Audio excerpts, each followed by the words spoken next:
നമ്മുടെ ശന്തമുള്ള സന്തോഷത്തോട് കൂടിയിട്ട് അനന്തപുരയിൽ ഇങ്ങനെ വാഴുകയാണ് കേട്ടോ. നമ്മുടെ ദേവയാനിയാണെങ്കിലാണ് മോളെ നന്നായിട്ട് സ്നേഹിക്കുന്നുണ്ട്, കുഞ്ചിക്കുന്നൊക്കെ ഉണ്ട്, മുടിയൊക്കെ ചെയ്ത് കെട്ടുന്നതൊക്കെ നമ്മുടെ ദേവയാനി തന്നെയാണ് കേട്ടോ. അപ്പോഴത്തേക്കിനും സുന്ദരിയായിട്ടുണ്ടല്ലോ, നല്ല കുട്ടിയായിട്ടുണ്ടല്ലോ എന്നൊക്കെ പറഞ്ഞുകൊണ്ടിരിക്കുമ്പോഴത്തേക്കിനും നമ്മുടെ ജലജ അങ്ങോട്ടേക്ക് വരുന്നുണ്ട് കേട്ടോ. സുന്ദരിയായിട്ടുണ്ട് എന്നൊക്കെ ഇങ്ങനെ പറയുകയെ. അതിനുശേഷം നമ്മുടെ ദേവയാനി മോളോട് സംസാരിക്കുന്നുണ്ട്. മോൾ എവിടെയാണ് പഠിച്ചത്, ദുബായിലാണോ പഠിച്ചതെന്നൊക്കെ ചോദിക്കുകയെ. അപ്പോഴത്തേക്കിനാണ് നമ്മുടെ ജലജ ഇത് കേട്ടോണ്ട് വരുന്നതും. അന്നത്തേക്കും നമ്മുടെ ജലജ പറയുകയാണ്, എന്നാൽ പിന്നെ അവിടെയുള്ള കുറേ എണ്ണങ്ങളും കൂടിയിട്ട് ഇങ്ങോട്ടേക്ക് വിളിച്ചുകൊണ്ട് പോവാം. ഇവിടെ ചിലരൊക്കെ ഉണ്ടല്ലോ, ഏറ്റെടുത്ത് വളർത്താനും തെണ്ടി വരുന്ന കുട്ടികളെയൊക്കെ ഏറ്റെടുത്ത് വളർത്താനും ഒക്കെ ആൾക്കാർ ഇവിടെയല്ലേ ഉള്ളത്, അവരോടും കൂടെ കൊണ്ടുവരാനൊക്കെ പറയുമ്പോഴത്തേക്കിനും നമ്മുടെ ദേവയാനിക്ക് അങ്ങ് ഭയങ്കരമായിട്ട് ദേഷ്യം വരികയാണ്. ദേവയാനി പറയുന്നുണ്ട്, ജലജെ, ഞാൻ നിന്നോട് നേരത്തെ പറഞ്ഞിട്ടുള്ളതാണ്, ഇതുപോലെയുള്ള സംസാരങ്ങളൊന്നും കുഞ്ഞിനെ മുന്നിൽ വെച്ച് പറയേണ്ടെന്ന്. നിനക്ക് എന്തുകൊണ്ടാണ് ഈ കുട്ടീനെ ഒന്ന് സ്നേഹിച്ചാൽ എന്നൊക്കെ ഇങ്ങനെ പറയുകയാണെ. അത് അച്ഛൻ ആരെയൊക്കെയോ ഇങ്ങോട്ട് വിളിച്ചുകൊണ്ട് വരുന്നുണ്ട്, ഈ കുട്ടി ആരാണെന്ന് അറിഞ്ഞെങ്കിൽ മാത്രമേ എനിക്ക് ഈ കുഞ്ഞിനെ സ്നേഹിക്കാൻ പറ്റുള്ളൂ എന്ന് പറയുമ്പോഴത്തേക്ക് നമ്മുടെ അഭി അങ്ങോട്ടേക്ക് വരുന്നുണ്ട്. അപ്പോൾ നമ്മുടെ ദേവയാനി പറയും, എനിക്ക് ഈ കുഞ്ഞിനെ നോക്കിയിട്ട് അഭിയുടെ കട്ടുള്ള പോലെ ചെറിയൊരു ഡൗട്ട് ഉണ്ടെന്ന് ഇങ്ങനെ പറയുവേ. അന്നത്തേക്കിന് നമ്മുടെ ജലജ പറയുന്നുണ്ട്, അഭിനെ പോലെയല്ല, ആദർശിൻ്റെ കട്ടായിട്ടാണ് എനിക്ക് തോന്നുന്നതെന്ന് പറയും കേട്ടോ. അങ്ങനെ രണ്ടുപേരും കൂടെ അങ്ങോട്ടും ഇങ്ങോട്ടും കൂടെ പറയുകയാണ്. അന്നത്തേക്കും നമ്മുടെ അഭിയും വിട്ടു കൊടുക്കുന്നില്ല കേട്ടോ. ശരിയാ വലിയമ്മ, ആദർശിൻ്റെ കട്ട് തന്നെയായിട്ടാണ് എനിക്കും തോന്നുന്നത് എന്നിങ്ങനെ പറയും കേട്ടോ. അങ്ങനെ അവനെ ഒരു കുഞ്ഞുണ്ടായിരുന്നെങ്കിൽ അവൻ നേരത്തെ പറഞ്ഞേനെ, അങ്ങനെ ഉണ്ടെങ്കിൽ അവൾക്ക് വേറെ കല്യാണവും കഴിക്കത്തില്ലായിരുന്നു. അപ്പം ഇത് നീ ആണെങ്കിൽ നീ ഇങ്ങനത്തെ കുരുത്തക്കേടുകളൊക്കെ ഇവിടെ കാണിക്കുള്ളൂ എന്നൊക്കെ ഇങ്ങനെ ദേവയാനി പറയുന്നുണ്ട്. കുഞ്ഞിങ്ങനെ എല്ലാവരും സംസാരിക്കുന്നതൊക്കെ അങ്ങോട്ടും ഇങ്ങോട്ടും കേട്ടുകൊണ്ടിരിക്കുവാണ് കേട്ടോ. ഇതൊന്നും കേട്ടിട്ട് മതിയാവാതെ ജലജ അടുത്ത് പറയാണ്, എനിക്ക് അച്ഛനെയാണ് സംശയം എന്നിങ്ങനെ പറയുമ്പോഴത്തേക്കിനും ദേവയാനി പെട്ടെന്ന് തന്നെ ചാടി എണീച്ചിട്ട് പറയണേ, 10-75 വയസ്സായ അച്ഛനെയാണോ നീ ഇങ്ങനെയൊക്കെ പറയുന്നത് എന്ന് ദേവയാനി പറയുവാണ് കേട്ടോ. എല്ലാം പറയാൻ പറ്റത്തില്ലല്ലോ ഏട്ടത്തി, സമൂഹത്തിലേക്ക് ഇങ്ങനത്തെ കാര്യങ്ങളൊക്കെ നടക്കുന്നില്ലെന്നൊക്കെ പറയുമ്പോഴത്തേക്കിനും നിൻ്റെ വൃത്തിയുടെ ഒന്ന് അടക്കടി എന്നിങ്ങനെ ദേവയാനി പറയുന്നുണ്ടേ. അത് തന്നെയല്ല, ചന്തുമോടെ കാര്യത്തിൽ വലിയ പ്രശ്നങ്ങളൊക്കെ ഉണ്ടെങ്കിൽ അത് വൈകാതെ തന്നെ തിരിച്ചറിയും എന്ന് അഭിയും പറയുന്നുണ്ട്. അത് ഞാനായാൽ പോലും അത് തിരിച്ചറിയും എന്ന് പറഞ്ഞിട്ട് അഭി അവിടുന്ന് പോവേ. അന്നത്തേക്കും ദേവയാനി കുഞ്ഞിനെയൊക്കെ എടുത്തുകൊണ്ട് അപ്പുറത്തേക്ക് പോവുകയാണ് കേട്ടോ. എന്നാലും ഏട്ടത്തി അങ്ങനെ പറഞ്ഞു കളഞ്ഞല്ലോ, ദാബിയുടെ കുഞ്ഞാണെന്ന് എന്നൊക്കെ ഇങ്ങനെ ജലജ പറയുന്നുണ്ട്. എന്താണെങ്കിലും എനിക്ക് മോളെ ഇഷ്ടമായി എന്ന് ദേവയാനി പറയുന്നുണ്ട്. ഞങ്ങൾ അത്രയ്ക്ക് കൂട്ടാന്നൊക്കെ പറയുന്നുണ്ട് കേട്ടോ. ഒരു കുഞ്ഞില്ലാതിരുന്ന കുടുംബത്തിലേക്ക് കുഞ്ഞ് വന്നപ്പം എല്ലാവരും അങ്ങ് നമ്മുടെ ദേവയാനിയൊക്കെ അങ്ങ് ഒരുപാട് സന്തോഷിക്കുകയാണ്. ഇവരങ്ങനെ പോയി കഴിയുമ്പോഴത്തേക്കിനും ജലജയ്ക്ക് ഇങ്ങനെ കുഞ്ഞിനിങ്ങനെ തുറിച്ച് നോക്കുന്നുണ്ട് കേട്ടോ. അപ്പോഴത്തേക്കിനും നമ്മുടെ ദേവയാനി ഉമ്മയൊക്കെ കൊടുക്കുന്നുണ്ട്. അതിനുശേഷം നമ്മുടെ അഭിനെ വന്നിട്ട് ജലജ കാണുവാണ്. അന്നത്തേക്കിനും പറയുന്നുണ്ട്, ഏട്ടത്തി പറഞ്ഞത് കേട്ടോ, കുഞ്ഞിന് നിൻ്റെ ഒരു ചായ ഉണ്ടെന്ന്. ഞാൻ അവരുടെ മുന്നിൽ വെച്ചിട്ട് അങ്ങനെയൊക്കെ പറഞ്ഞെന്നുള്ളതേ ഉള്ളൂ, പക്ഷേ ഒന്ന് സൂക്ഷിച്ച് നോക്കി കഴിഞ്ഞാൽ നിൻ്റെ ചായ തന്നെയാണ് എന്നിങ്ങനെ പറയുമ്പം അഭി ഒട്ടും സമ്മതിക്കുന്നില്ല കേട്ടോ. അമ്മ എന്തിനാ ഇങ്ങനെയൊക്കെ പറയുന്നത്, ഞാൻ ഒരിക്കലും പരിചയമില്ലാത്ത ഒരു കുട്ടീനെയാണ് ഇവിടെ കൊണ്ടുവന്നിരിക്കുന്നത്, അതെൻ്റെ കുട്ടിയാണെന്നൊക്കെ പറഞ്ഞാൽ ഞാൻ അങ്ങനെ സമ്മതിച്ച് തരാനാണെന്നൊക്കെ ഇങ്ങനെ അഭി ചോദിക്കുമ്പോൾ നമ്മുടെ ജലജ പറയുന്നുണ്ട്, അത് അങ്ങനെ ആവാതിരുന്നാൽ മതി എന്നൊക്കെ പറയുന്നുണ്ട് കേട്ടോ. ഒന്ന് സൂക്ഷിച്ച് നോക്കിയെന്നാൽ നിൻ്റെ ഒരു കട്ടുണ്ടെന്ന് ഞാനങ്ങ് പറഞ്ഞതേ ഉള്ളൂ. ഇനി അതിനെന്തെങ്കിലും വിപരീതമായിട്ട് ലാസ്റ്റ് അത് നിൻ്റെ കുഞ്ഞാണെന്നെങ്ങാനും പറഞ്ഞാൽ നീ ഈ വീട്ടിൽ നിന്ന് പടിക്ക് പുറത്താണ്, അത് നീ ഓർത്തോണം എന്നും പറയുന്നുണ്ടേ. ഞാൻ വിചാരിക്കുന്നത് ഈ കുഞ്ഞ് ആരാണെന്ന് അറിയണം, അതിനുശേഷം ആദർശാണ് ഈ കുഞ്ഞിൻ്റെ അച്ഛനെന്നറിയണം, അതിനുശേഷം വേണം എനിക്കൊന്ന് സന്തോഷിക്കാൻ, അതിനുശേഷം വേണം ദേവയാനിയുടെ മുഖത്ത് നോക്കിയിട്ട് അവളൊരു 2 വാക്ക് പറയാൻ എന്നൊക്കെ ഇങ്ങനെ പറയുമ്പം അഭി പറയുന്നുണ്ട്, അതങ്ങനെ തന്നെ വരുള്ളൂ അമ്മ എന്നൊക്കെ പറഞ്ഞിട്ട് ഇങ്ങനെ ഇരിക്കുകയാണ് കേട്ടോ. പിന്നീട് കാണിക്കുന്നത് നമ്മുടെ ആദർശാണ്. ആദർശ് ഇങ്ങനെ ലാപ്ടോപ്പിൽ വർക്കൊക്കെ ചെയ്തുകൊണ്ടിരിക്കുമ്പോഴത്തേക്കിനും നയനെ ഇങ്ങനെ ആലോചിച്ചുകൊണ്ട് വരികയാണ് കേട്ടോ. ആദർശമായിട്ട് അക്കാര്യങ്ങൾ ഇത്രത്തോളം ആയ സ്ഥിതിക്ക് നമ്മൾ എന്തുകൊണ്ടാണ് ഒരു DNA ടെസ്റ്റിനെ പറ്റി ആലോചിക്കാതിരിക്കുന്നത്. അമ്മയും ചെറിയമ്മയൊക്കെ പറയുന്നത് അബിയുടെ ഒരു കട്ടുണ്ടെന്നാണ് പറയുന്നത്.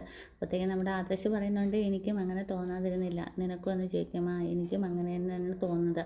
അങ്ങനെയാണെങ്കിൽ നമുക്ക് നമ്മുടെ കിരണിനെ ഒന്ന് കാണാം, അവൻ്റെ ഒരു ഫ്രണ്ടുണ്ട് ഫോറൻസിക് ലാബിൽ DNA ടെസ്റ്റിന് കൊടുത്തു കഴിഞ്ഞാൽ നമുക്ക് ബാക്കി വിവരങ്ങൾ അറിയാൻ പറ്റുമല്ലോ.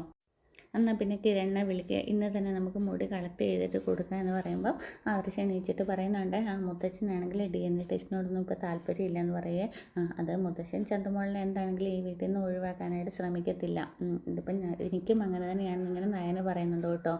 അന്നേരത്തേക്കിനും പറയുന്നുണ്ട്, പിന്നെ ഈ ടെസ്റ്റ് നടത്തുന്നത് അഭി ഇത്തിരി വലിയ ആളാവുന്നുണ്ട്, ആദർശൻ്റെ ബ്ലാക്ക് മെയിലും കുറച്ചൊക്കെ കുറയ്ക്കാനായിട്ട് പറ്റുമല്ലോ, അതുകൊണ്ട് നമുക്ക് ഈ ടെസ്റ്റ് അനിവാര്യമാണ്, നമുക്കത് എത്രയും പെട്ടെന്ന് നടത്തുക തന്നെ വേണമെന്ന് ഇങ്ങനെ നയന നയനയും പറയുന്നുണ്ടേ.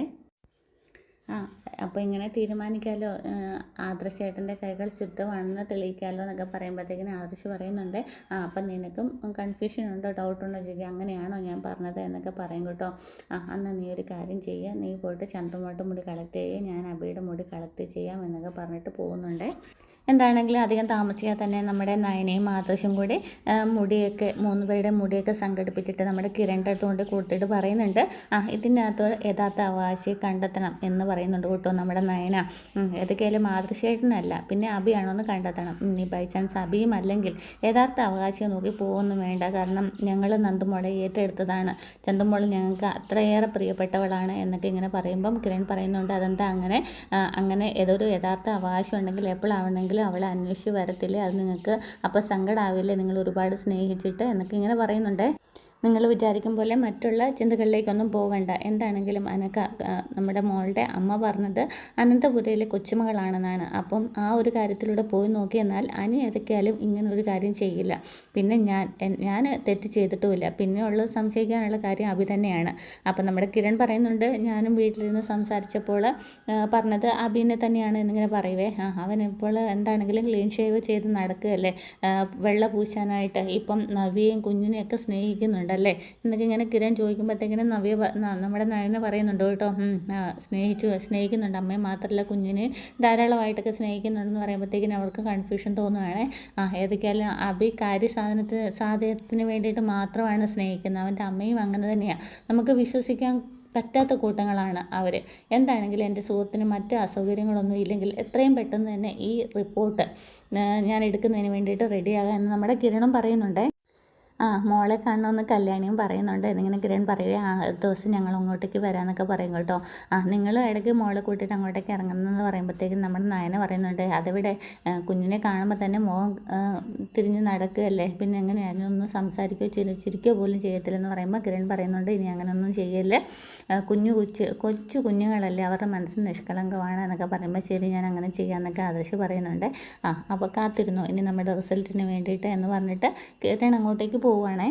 പിന്നീട് നമ്മുടെ പോലീസുകാരൻ ഇങ്ങനെ അബിയെ കണ്ടു നിൽക്കുകയാണ്. എന്നിട്ട് പോലീസുകാരൻ പറയുന്നുണ്ട് കേട്ടോ, ഇത്രയും നാളത്തെ പോലെയല്ല, കേസ് ഞാൻ ഒരു പരിധി വരെ ആക്കി വെച്ചിട്ടുണ്ട്, അതുകൊണ്ട് എനിക്ക് കുറച്ച് പൈസ വേണം, എൻ്റെ വീട് പണി നടന്നുകൊണ്ടിരിക്കുകയാണ്, അപ്പോൾ അത് എത്രയും പെട്ടെന്ന് തന്നെ തീർക്കാനുണ്ട് എന്നൊക്കെ പറയും കേട്ടോ.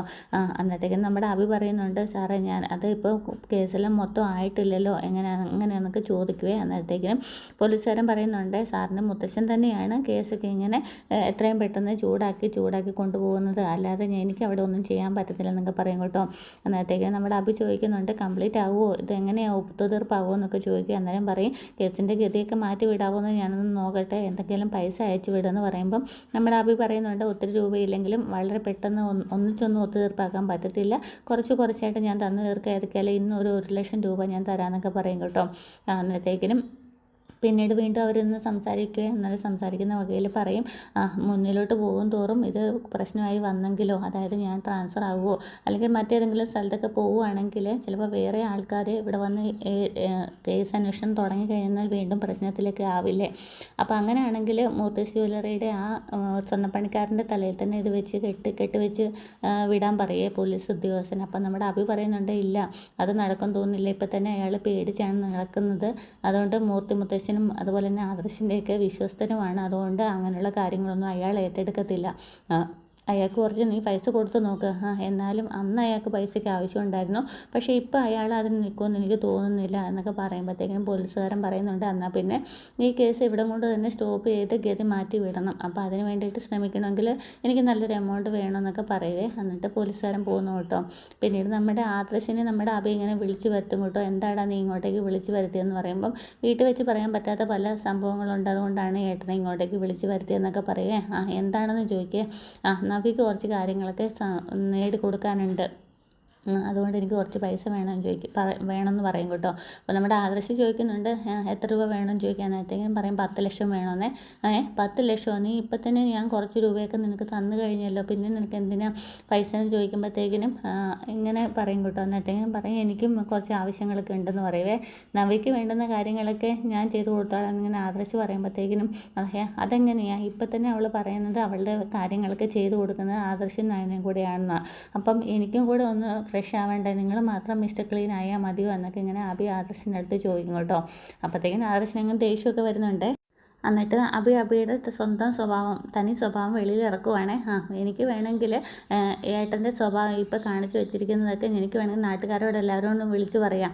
പാഴായ കൊച്ചുമോൻ എന്നുള്ള പേര് എനിക്കാണുള്ളത്. പിന്നീട് അത് കിട്ടാൻ പോകുന്നത് ആദർശേട്ടനാണ്. അത് ഓർമ്മ വേണം. നിനക്കിപ്പോൾ എന്താ വേണ്ടത്? നിനക്ക് പൈസ വേണം അല്ലേ? ഒരു 5 ലക്ഷം രൂപ ഞാൻ നിൻ്റെ അക്കൗണ്ടിലേക്ക് അയച്ചു തരാമെന്ന് പറയുമ്പോൾ 5 ലക്ഷമോ? അത് പറഞ്ഞാൽ പറ്റത്തില്ല, എനിക്ക് ബാക്കിയും കൂടെ വേണമെന്ന് പറയേ.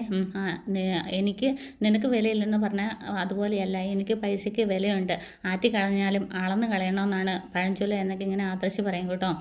അങ്ങനെയാണെങ്കിൽ ആദർശേട്ടൻ്റെ പൈസ എനിക്ക് വേണ്ട, ഞാൻ വേറെ എന്തെങ്കിലും വഴി നോക്കിക്കോളാം എന്നിങ്ങനെ അബിയും പറയുവേ.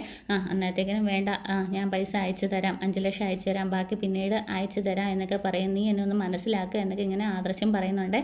എന്താണെങ്കിലും പൈസ എൻ്റെ അക്കൗണ്ടിലേക്ക് അയച്ചു തന്നേക്കണമെന്ന് ഒരു വാണിംഗ് കൊടുത്തിട്ടാണ്, ആദർശിന് ഒരു വാണിംഗ് ഒക്കെ കൊടുത്തിട്ടാണ് അബി പോകുന്നത്. അപ്പോൾ ഇന്നത്തെ എപ്പിസോഡ് പൂർണ്ണമാകുന്നു. Okay, thank